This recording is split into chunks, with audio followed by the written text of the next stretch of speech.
Alaskans, wherever you are, welcome to the Must Read Alaska Show. Coming to you from somewhere in Alaska. This is the place where we talk about, you guessed it, Alaska. Where we keep the mainstream media on their toes and where we are standing up for what's right in a world run by leftists. You can find out more by heading over to mustreadalaska.com and also checking out the Must Read Alaska YouTube channel for some really great content. But first, let's get this party started. Welcome, everybody, to the Must Read Alaska Show. I'm your host, John Quick, coming to you live from somewhere in Alaska. I hope everybody's having a phenomenal weekend. I know I just got back from a trip, and when I left, I had snow everywhere around my house. When I came back, there was no snow, so I'm a happy camper. I want to thank everybody that listens, watches, and reads Must Read Alaska. If you want to help keep the lights on, just go to mustreadalaska.com, and on the right-hand side, there's a little donate button. Every $5, $10, $100 helps keep the lights on at Must Read Alaska. If you want to sponsor the #1 podcast in Alaska, just email me, John, John, at mustreadalaska.com, and I'd love to have you sponsor the Must Read Alaska Show.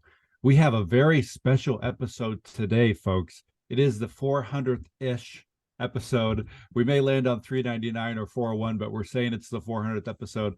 And I have the amazing Suzanne Downing with us. Suzanne, welcome to the Must Read Alaska Show. Well, it's really good to be back. I haven't been on the show for about a year, and you've been doing this phenomenal job. You've had the greatest guests, and I hope that we have a chance to talk about some of that today. But it's really good to be here for the 400th. I mean, and maybe I'll come back for the 500th. You know, we've got a division of duties around Must Read Alaska. You do the podcast, I do the website and the newsletter, and that way we can get everything done. You've been doing a phenomenal job, and so you've had some great guests on, and I'm just happy to be included in them. Well, this is going to be fun. I think it'll be fun to kind of reminisce about some of our favorite guests today. You know, one of the things that I always get asked is, how did Must Read Alaska start? And so I thought it'd be really awesome if you could kind of tell that story to folks. I'm sure you've told it, you know, many, many, many times, but we have, you know, guests from all over the U.S. who have never heard the story on how the heck this little thing turned into a big thing called Must Read Alaska started. Well, yeah, and I have told the story a number of times because I like to be really transparent about what the founding of Must Read Alaska was and then how it developed.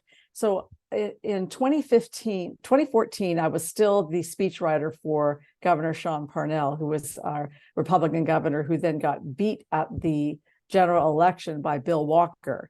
And so after that, I went to work for the Republican Party of Alaska as a communications director. And when I landed in that position, they really had no budget, and they had no plan, and they had no way for conservatives to talk to each other. But I knew from my experience of dealing with the media and watching how the media covered the Parnell administration and the outrageous things they did. And then I started hearing from other people in the party, the activists in the party, saying the media just simply doesn't treat us fair. We can't get our letters in. And so I thought, well, why don't we just do a newsletter for Republicans? And we will just start out with a newsletter. So a weekly newsletter. It started in April of 2015. So that means we're now in our, bless you, John. Jeez, sorry. Yeah, there's a lot of pollen in the air right now. But so right now we are in our 10th year. We haven't finished our 10th year, but we've been going since 2015 as a newsletter. And then a couple of years later, after the Trump victory, I was encouraged by the chairman of the party then, Tuckerman Babcock. He said, you know, this is something that probably needs to be outside of the party so that it can grow, because things inside the party are just, in any political party, are just going to get limited. And so it needs to be somewhere else. So I started LLC. I moved it out of the party. And after Trump was elected, I took it independent and just said, this is now an independent entity. It's no longer a party organ. And so I started with a newsletter, even an independent newsletter, then started the website in 2016 is when I started the website. And so basically starting as a newsletter, and what happened is lots of people who weren't Republicans wanted to get the newsletter because they wanted to get another view of the news. Everybody could see what was going on in the media in Alaska. It's kind of a little club. And the people who are in the media in Alaska really need affirmation from each other that they're part of the Cool Kids Club. They all want to pretend they're part of the Washington Post Cool Kids. And so they are writing from a certain angle, and we all see it. And so basically I said, fine, well, we'll just write from the other angle. Well, if they're not going to treat us fairly, well, by golly, we're not going to treat them fairly either. And so the role was really to keep the mainstream media on its toes. That was the first initial focus, because we wanted to make sure that if they weren't telling the side of the story, we were watching them and became a watchdog for the media. And that was one of the initial goals. Later on, I changed it to the motto of Must Read Alaska is a force for good, because it's more than just about keeping the mainstream media on their toes. We want to stand up for what's right. And so that became the working motto. And it's nice to have a motto to work under, quite honestly. What is your overall goal and purpose? So I've been running it for that many years. And as you know, I just turned the big 7-0, right? And that's going to get your attention when you turn 70. That's going to get your attention, and you start realizing that you've got to come up with a little bit of a glide path for your work and life balance. And I've got a lot of other family stuff that I take care of, things that I need to do. So this, in the meantime, we started the podcast, and it grew, and the podcast has become so phenomenal. It's like its own entity, and they connect well, because when you do a interview with somebody, I usually get a story up about it. You usually give me the liner notes on it, and we get a story up so people know who you're talking to. And I just decided that I probably needed a glide path for retirement. And that is kind of the phase that I'm in now, because last year, Must Read Alaska changed hands and went to a group called Alaska Gold Communications, Inc.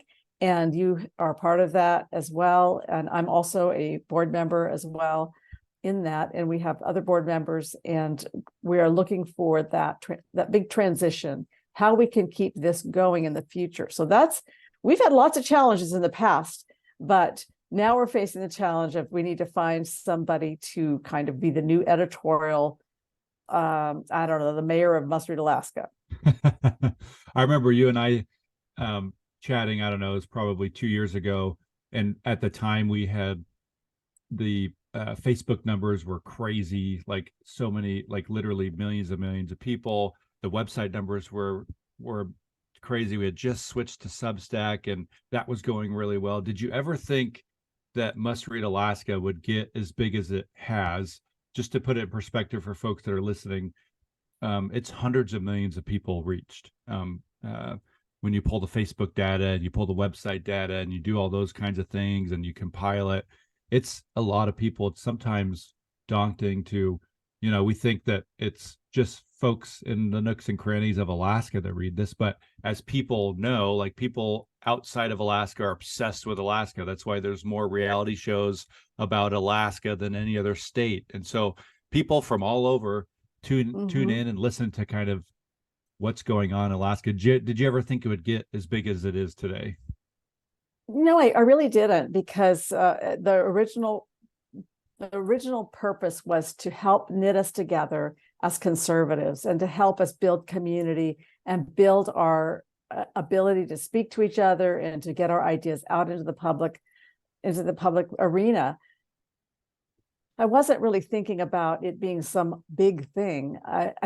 It was really more grassroots of an effort. And now it's really interesting, as I hear from Washington, D.C. all the time, and there are lots and lots of people in Washington, D.C. who read Must Read Alaska or check it every day. Mm-hmm. And I hear from other people in the Washington state.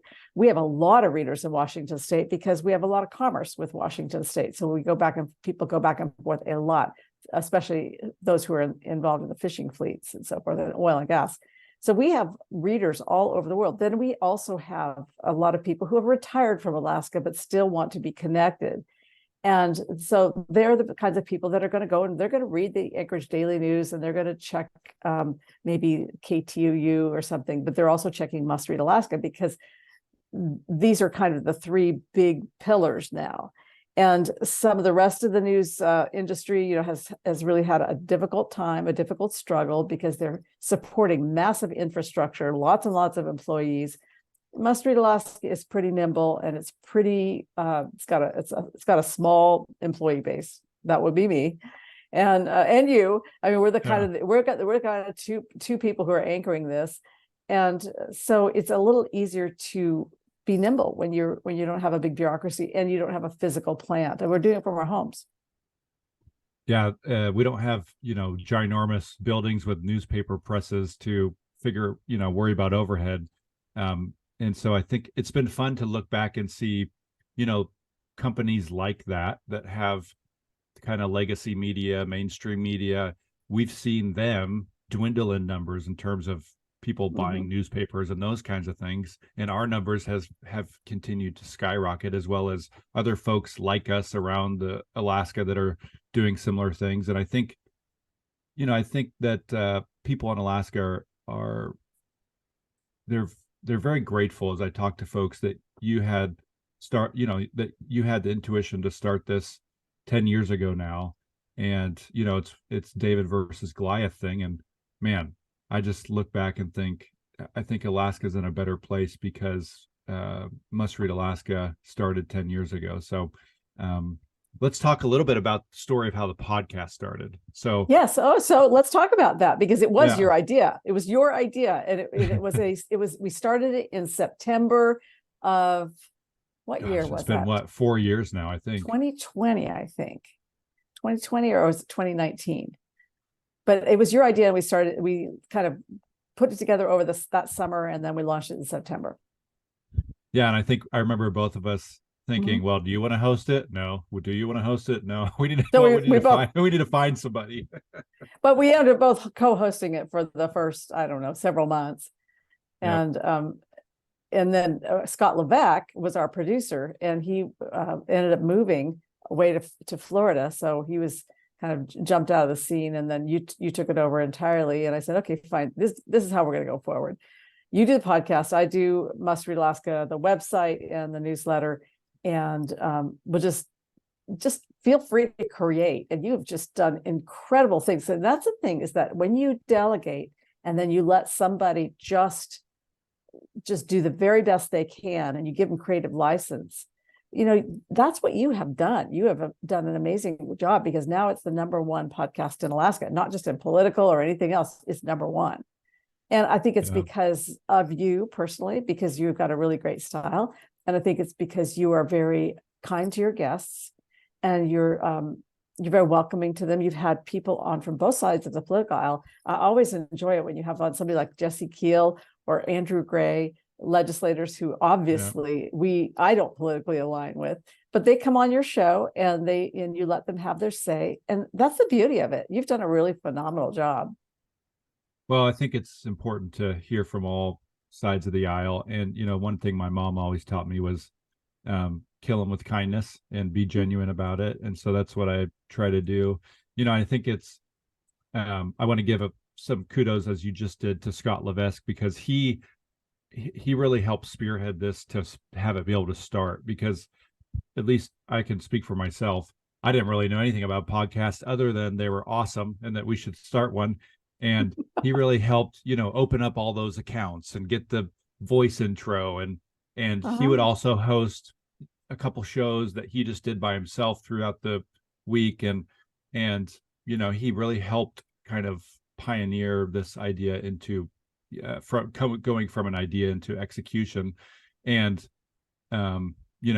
when he moved on with his life, which is totally fine, you and I were in the position of saying, oh gosh, well, we got to keep this thing going, and who's going to do it. And I remember when we kind of landed the plane on, I would keep the baton going. I didn't know anything about all the sound stuff and the kind of engineering side of it. And so kudos to you for believing in me to be able to do that, because I was beyond green. I had to I was Googling what's the easiest way to sound engineer a podcast. And I just think that that's a testament to the entrepreneurial spirit of Alaska, right? Like, let's build the plane, we're flying, and we'll figure it out. And so far it's worked. That's exactly right. So this has been a truly entrepreneurial project, because it started with nothing and no budget. And then, for me, all these years, I have supported myself well enough, but I have sacrificed a lot for it as well, because I did not have a 401k for the past 10 years. to add toward my retirement. So it's the kind of something I did because I love Alaska, and I moved to Alaska in 1969, and I've lived there on and off, not completely because I moved to other places. I always felt it was good for me to also get out and explore the world a little bit and see how other people lived. And I will tell you that living in Georgia for 3 years was one of the smartest things I ever did, because I learned a lot about American history, things that I never learned in school. But then with the podcast expanding our range, this has been just really an amazing 10 years of just growth, and I've enjoyed every minute of it, quite honestly. And we're just hoping that we can find somebody who will take over the editorial controls of the website, put out the newsletter 3 times a week, or we'll just keep going with me as the editor of it for a while until that person sort of appears. Somebody's going to show up who can do my job. I don't know that anybody's going to be able to do your job, though. So let's talk a little bit about, do you have any favorite guests? We've had, like I said, I think this is going to be around for the 400th episode that we have put out there. We've had a number of just different amazing guests, from presidents of countries to small town mayors in Alaska. Do you have one that sticks out that's kind of been maybe one of your favorite guests, and why? Okay, well, the things that stick out is that it's always funny to me that you are getting people like the president of the nation of Palau on your podcast, because it's like, I hadn't even looked that up on a map. I wasn't 100% sure. And I've also really enjoyed, I've enjoyed it when Dan Sullivan has come on the podcast, Senator Sullivan. He's been a great guest. I've also really remember very fondly when Charlie Pierce came on. And I liked that so much because I know you were his chief of staff when he was the mayor of the Kenai Borough. And he's always so plain spoken. And I especially like people who are just being themselves. And with Charlie Pierce, what you see is what you get. He's always himself. Yes, he's just the best. So shout out to you, Charlie Pierce. You're my favorite. He's going to love that. I think one of my favorite times, I don't know if it officially counts as a podcast episode, but we did, I think for a couple years, a couple seasons, we would do the election night coverage, which, if anybody was watching us do it, it's like a comedy routine, because it's like we're some camera we found in our closet with some duct tape and like an old mic and like a computer that maybe won't turn on or will turn on. And I remember we had one of the election night coverages at in Anchorage, and was it at the Westmark or which one? No, it was at somebody's office, I remember. And Congressman Don Young was on for he came on for a couple times. Yeah, that was at Larry Baker's business office at BSI Realty or Real Estate. And we had one of the rooms blocked off, and it was election night out there in the main room, and then we had our studio set up. That was fun. It was a lot of fun, and who's who of all Alaskan politics, current and past, came through and came on the election night coverage show, and I just remember Don Young coming on, Congressman Young, and it was just awesome to see him in his element. And he, the stories that guy can tell, there'll never be another guy like him. He's just awesome. So being able to sit there and listen to his stories, and him being around all of the people that cared about him and helped him get elected over the years, that was pretty fun to watch. Yeah, we did. I remember we had Art Hackney on that night, and we had Josh Reback on, and people just wandered through, and we just sat them in the seat and let them talk, and it was a lot of fun. You're right. That counts as a podcast. Well, I hope you continue doing that. I hope that this year on election night in November, you're up in Anchorage and you're hosting something like that. That would be terrific. Yeah, Bernadette Wilson came on a bunch of times, and man, she's quick with the one-liner. She can put anybody to shame in that regard. Oh yeah, she's that woman is really quick on her feet, and she's very much a subject expert on all things political history in Alaska, and a great strategist. And so we need to get her on that podcast. She's now over Alaska Policy Forum, and running that organization, and she would be a really great guest. I will continue to send podcast guests your way. I sometimes I get on a streak and I send you 3 or 4 ideas, and then I forget for a while. But you're doing a job. You're doing what, 2 a week now? Yeah, 1 or 2 a week, something like that. And it's a lot of fun, and we'll continue to do the podcast and see where it takes us. One of the things you also did, which I think is awesome, is I don't know, the last year or two, you had a national column, I think, in the Daily Caller. Talk to me a little bit about that, because I think that's a big deal. It's one of the biggest kind of publications that our side of the fence would enjoy reading. Tell me some things that maybe were valuable to you to be able to do that and have that as an asset for folks in Alaska to be able to read. It's pretty awesome.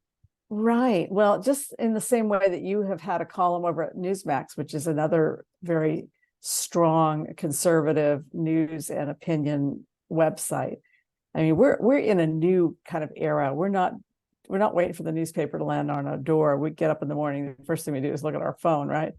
And the Daily Caller was started by Tucker Carlson, and it is just a great news and opinion web magazine newspaper every day. And it's they offered me a column of few years ago. I mean, I was writing for them occasionally, and they asked me to write every Sunday. So I was writing every Sunday up until I think December of this last year. And then I went to Italy, and when I came back, I said, I think I'm going to be done for a while.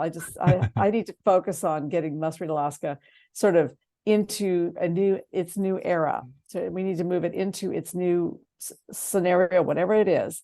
We want to keep it going. We want to keep that conservative voice. We don't want the liberal media to be able to dominate our landscape. So I need to spend time on that. And when someday I am fully retired from Must Read Alaska, I probably will pick up writing for them again, because I really enjoyed it. It was fun because I liked writing about national topics, and sometimes I wrote about Alaska topics too.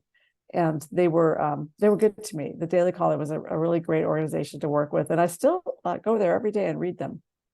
That's awesome. So how has the political landscape changed in Alaska to you? Because I think, when you're a speechwriter for Sean Parnell, you probably couldn't ask for a nicer boss who just, full of integrity and all that kind of stuff. And then we get, Walker, and it's like just roller coaster ride. And then Governor Dunleavy, who's awesome, but, they're throwing darts at him as quickly as they can.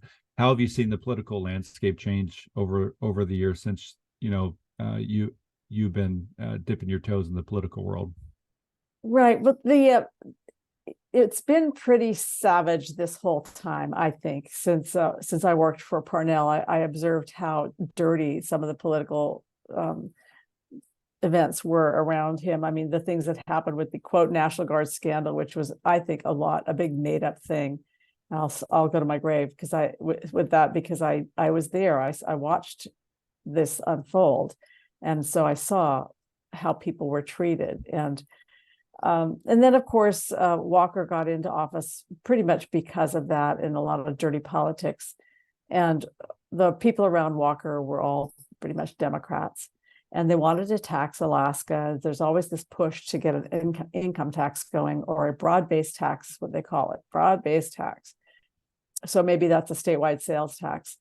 And even so, back then we were flowing a lot more oil. It was over 580,000 barrels a day. We're now down to about 480,000 barrels a day, and it's not really going in the right direction for being able to keep the state going with oil alone. So of course they've redone the calculation on how we get our permanent fund dividends, and they're scraping off more and more money. And this year it's 75-25, 25% for Alaskans for their dividend, and 75% of the royalty residuals, what's available for government spending.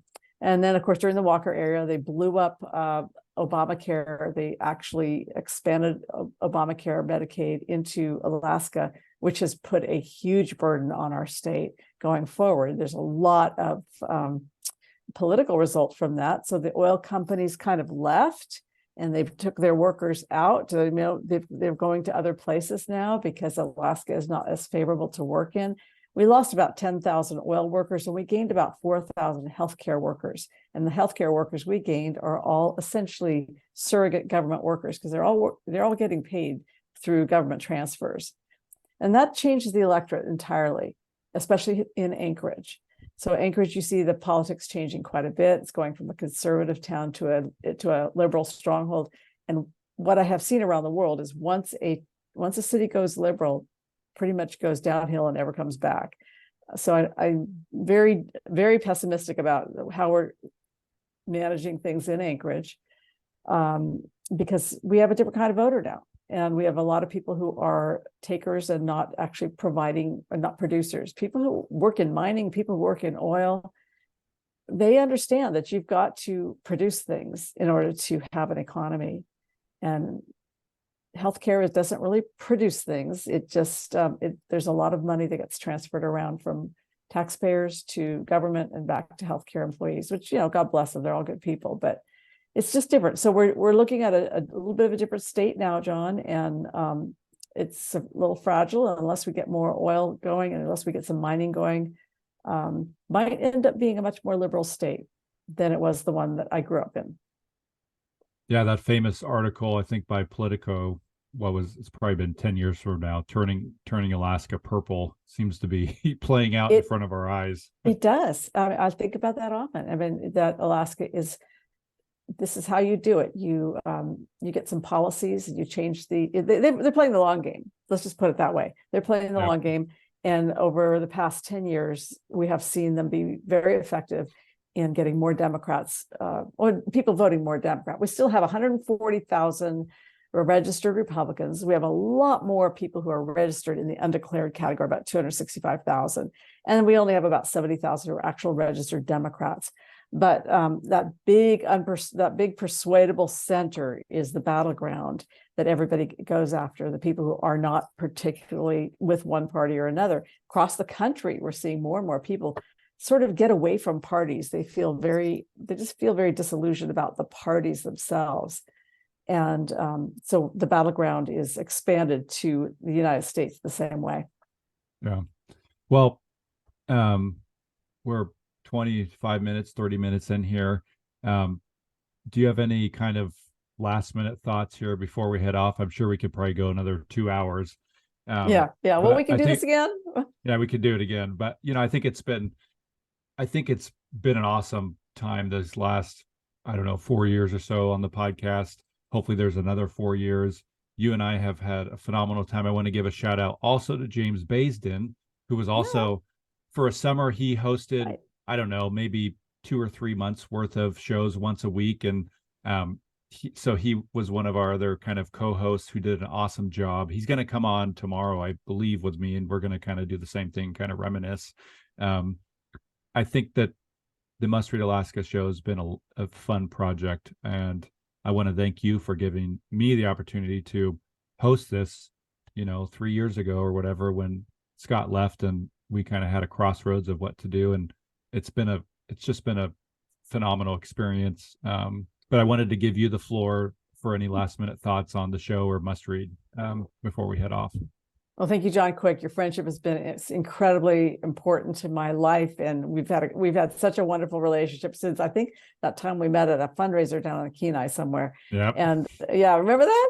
And and so we've really built something great with Must Read Alaska. But you did a lot of things to make the Must Read Alaska website what it is today. And by saying that, I mean, there's a lot of things behind the scenes that people don't see, the things that you have done to make that website go international. And you've done a lot of things with social media to make Must Read Alaska more visible to more people. And then, of course, you've taken on the podcast entirely and grown that from a seedling all the way to the most popular podcast in Alaska. So it's really been fun to watch, and we'll just keep going. And I won't be around here forever, folks, because like I said, I turned the big 7-0 and I'm looking for a way to retire. I won't be doing this when I'm 80, I promise you. And so we got to find new talent, new people, and bring on new voices, new conservative voices to take things forward. But it's been an absolute joy. Well, folks that listen in, I want to thank you for listening, watching, or reading Must Read Alaska. We do this all for you, really. And so if you want to help keep the lights on here at Must Read Alaska, just go to mustreadalaska.com. On the right-hand side, there's a little donate button. And every $5, $10 helps keep the lights on here at Must Read Alaska. If you want to sponsor the Must Read Alaska show, which I would love for you to do, just email me, John, J-O-H-N, at mustreadalaska.com. Tomorrow, I believe we're going to have myself and James Baisden, who's a dear friend of mine, on, and we're going to kind of reminisce about some of our favorite guests again. And it's just been a great ride. And I want to thank the folks that download our show and listen to it and watch it and enjoy it. And hopefully we'll have another 400 episodes to come. But until next time, I'm John Quick from somewhere in Alaska. It's been fun, Suzanne. And we're going to have you back on sooner than a year from now. That has been too long. So.